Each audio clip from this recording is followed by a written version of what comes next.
I want you to picture a situation in your mind, a moment where the music starts to play, and everyone around you, as if on cue, starts to bow down. Everyone begins to conform, to go along with the crowd, to do what they are told without question. And you are left standing, all alone, and every eye turns to you, and the pressure, the fear, the terrifying feeling of isolation begins to wash over you. The music gets louder, the pressure gets stronger, and a voice inside you whispers, "Just bow. It's easier. Don't make waves. Just go along to get along." Have you ever felt that pressure? The pressure to compromise your beliefs to fit in?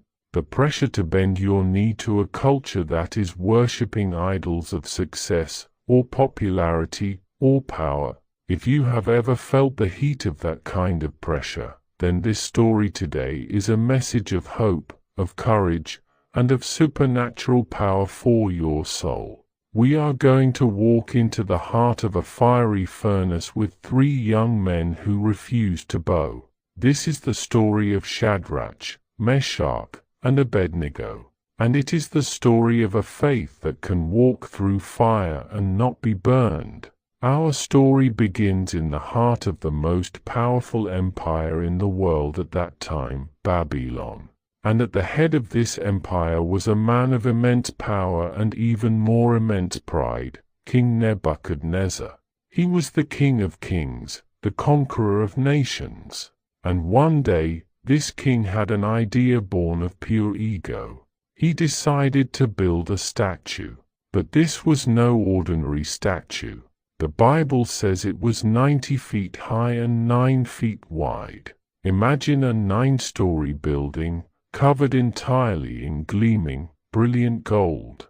It stood on the plain of Dura, shimmering in the sun, a monument to the power and glory of one man, himself. This statue was the ultimate symbol of human pride.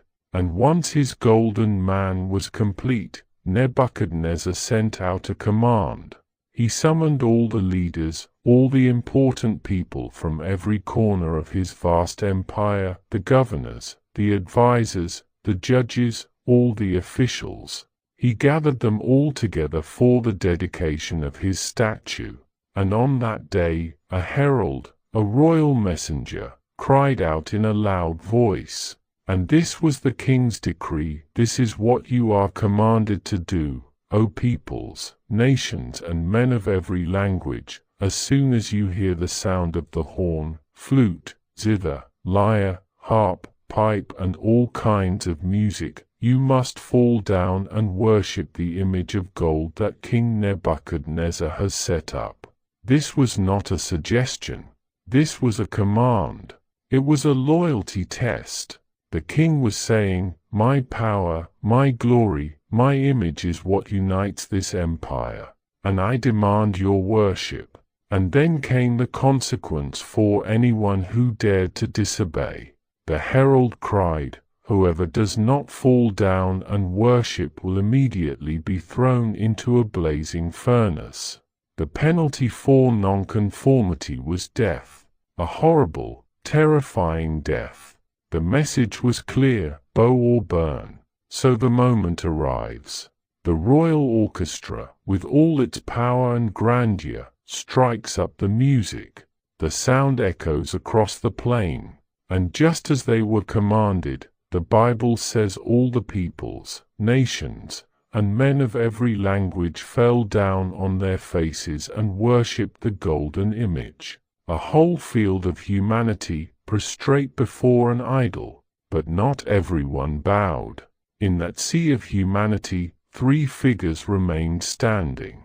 3 young men, captives from Judah, whose Hebrew names were Hananiah, Mishael, and Azariah, but we know them by the Babylonian names they were given: Shadrach, Meshach, and Abednego. They had been faithful to God in small tests, refusing to defile themselves with the king's food. And now their private faithfulness was about to be put to a very public, very fiery test. They heard the music, They knew the command, and they refused to bow. Of course, someone was watching. There are always people watching, waiting for you to slip up, especially when God has blessed you. The Bible says some astrologers, some jealous officials, came forward and denounced the Jews to the king. They said, "May the king live forever. You issued a decree, but there are some Jews whom you have set over the affairs of the province of Babylon, Shadrach, Meshach and Abednego, who pay no attention to you, your majesty. They neither serve your gods nor worship the image of gold you have set up." When Nebuchadnezzar heard this, he was filled with rage. His authority had been publicly challenged. His ego was wounded. He summoned the three men to appear before him, and standing there, probably shaking with fury, he looks at them and says, "Is it true, Shadrach, Meshach and Abednego, that you do not serve my gods or worship the image of gold I have set up?" And then, in what he probably thought was a moment of great mercy, he gives them one more chance. He says, "Now when you hear the sound of the music, if you are ready to fall down and worship the image I made, very good. But if you do not worship it, you will be thrown immediately into a blazing furnace."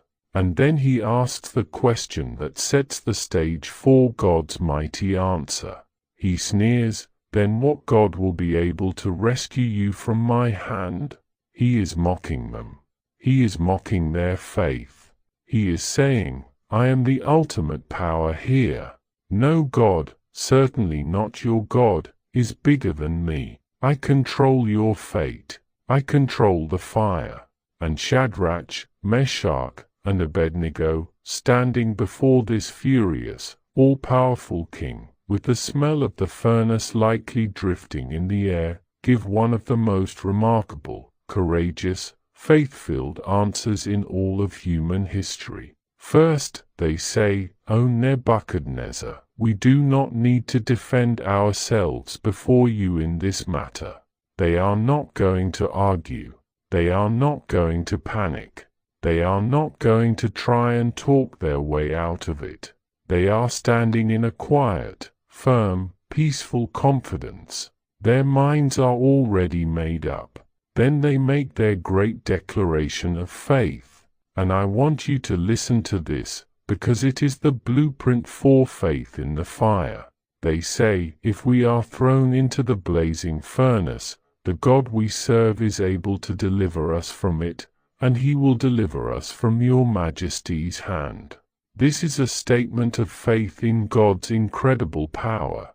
They knew that God could do a miracle. They knew he could shut the mouth of the fire just as easily as he could shut the mouths of lions. They knew that no furnace is hotter than the power of our God. They believed that the God they served was able to save them.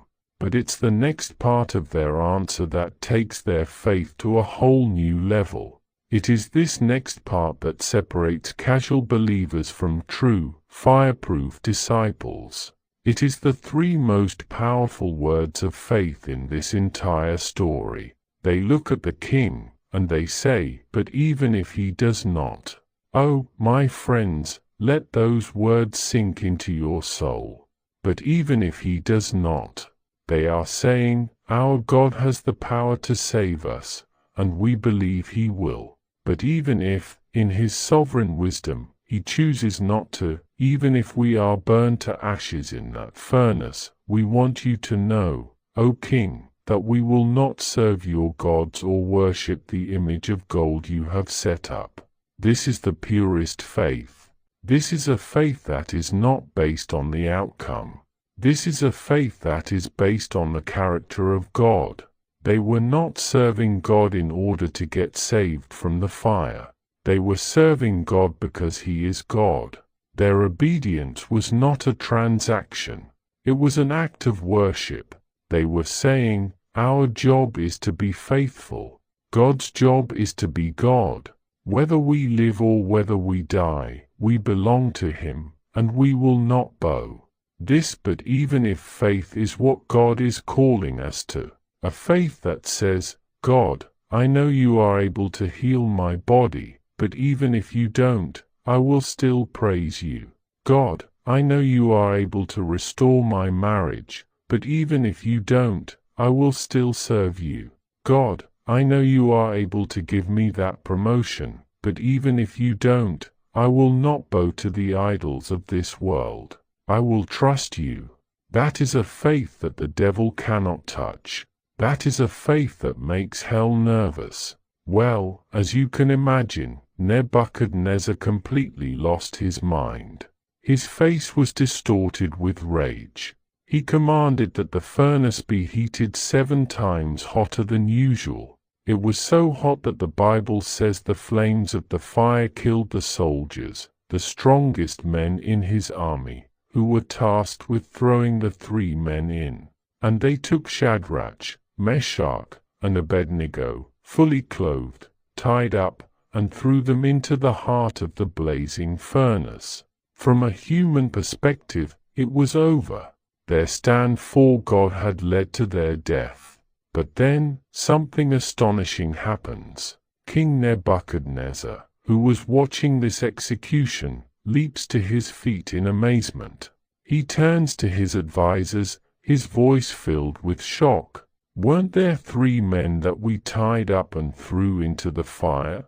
They replied, Certainly, Your Majesty. And the king says, Look, I see 4 men walking around in the fire, unbound and unharmed, and the 4th looks like a son of the gods. Can you imagine the scene?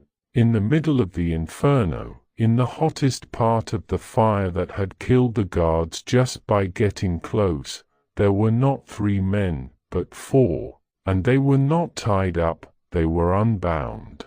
They were not screaming in agony, they were walking around. And they were not alone.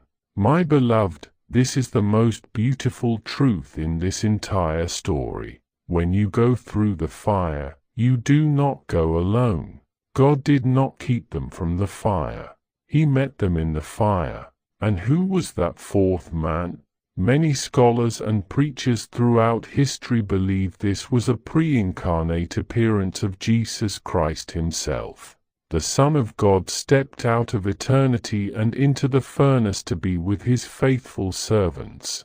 This is the promise of God for you today. He has not promised a life without trials. He has not promised a life free from fire. But he has promised, when you walk through the fire, you will not be burned, the flames will not set you ablaze. For I am the Lord your God. I will be with you.